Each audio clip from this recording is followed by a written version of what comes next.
Yo mun masalah embuk ni keceremi ke anak biasa. Ada embuk ni tak ceremi ke anak. Mulai dari A sampai Z ada afik-fik. Anak apa mak embuk ni keceremi ke anak? Embuk ni kesayangan benepak ke anak. Paham? Embuk ni ke lebih sayang benepak ke anak. Jelas? Tak usah jauh. Anak ni kau sengan gini sedot benembut. Brus. Coba apa? Tak gerinda aja. Iya you baca you.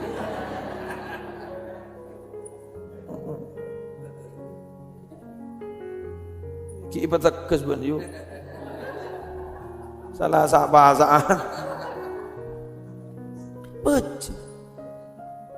Maka kan pada kalimat watiflu baina yaday rajulin la ya'ishu abada. Nak kana gini ni kamu bah yobu benepa antak kene labit odi penting aki. Lah coba bian baji bai takku pan, takku pan. Lekas ra mati ro. Penting aki. Hah?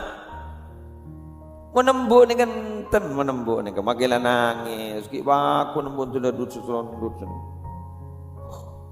Thank you. Yang kadang datang ceremet tengara, anak nangis mulu, pan tedung, wah abas pan, mana keboy kata absaap,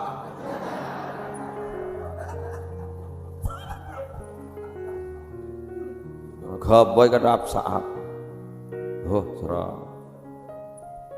bajin ro, ayan mai bentai, bajin tak ngerti, ya jaring keng onggun nyinggung ro, apan guna geliat. Ada cung embuan mau kasih sayang ke anak kan ceremi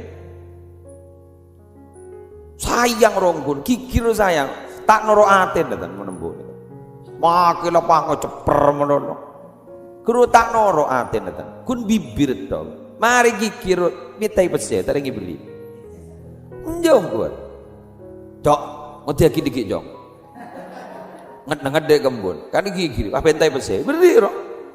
Kok mulai pentol boy, beri pukul. Coba pan, mari nampilin pak pentai pese, entah ibu benda aja tak kawan. Norok menirpan, mon kikir norok bentiatin. Yang mau nembu ada, tak masuk sekali mon katin. Sayang, dari mereka sayang. Iya. Mangka embuk ni kata akhirnya abes tu mun tak kengke rasaran jak abes tuan mustajab